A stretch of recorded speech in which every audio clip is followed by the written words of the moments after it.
Senhoras e senhores, na sequência eu gostaria de convidar o presidente do IBETRO, do Mato Grosso do Sul, Ademir Ozili. Em nome do vice-governador Murilo Zawid, nosso futuro senador, gostaria de cumprimentar a toda a mesa.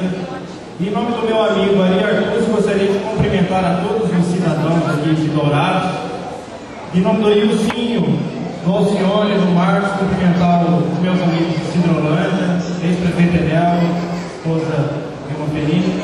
Senhoras e senhores, para nós é muito importante estarmos aqui hoje discutindo um pouco de política, falando de política e falando de propostas.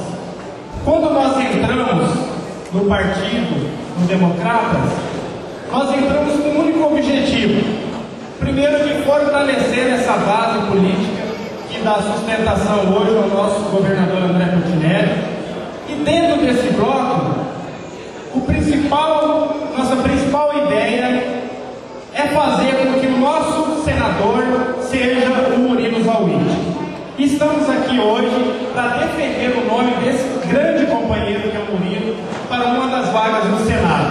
E temos a certeza que aqui de Dourados o Murilo vai sair com uma vantagem expressiva de votos.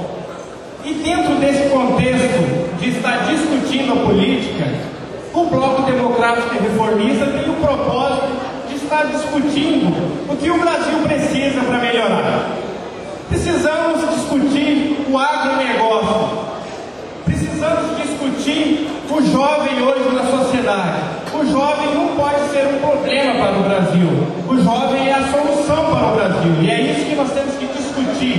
Esse é o nosso projeto.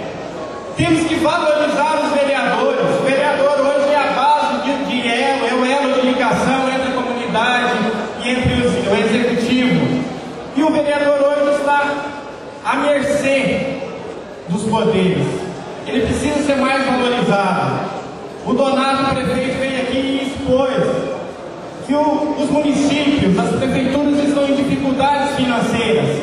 É inadmissível que hoje os prefeitos têm que ir até Brasília com o pires na mão para voltar com um pouquinho de dinheiro, em que o governo federal hoje está construindo cinemas, nada contra a cultura, mas construindo cinemas para passar o seu filme. Nós não podemos concordar com esses desmandos, nós não podemos ficar alheio a esse processo, e nós temos que participar. E é com esse propósito que nós estamos aqui hoje, discutindo política partidária e, acima de tudo, trazendo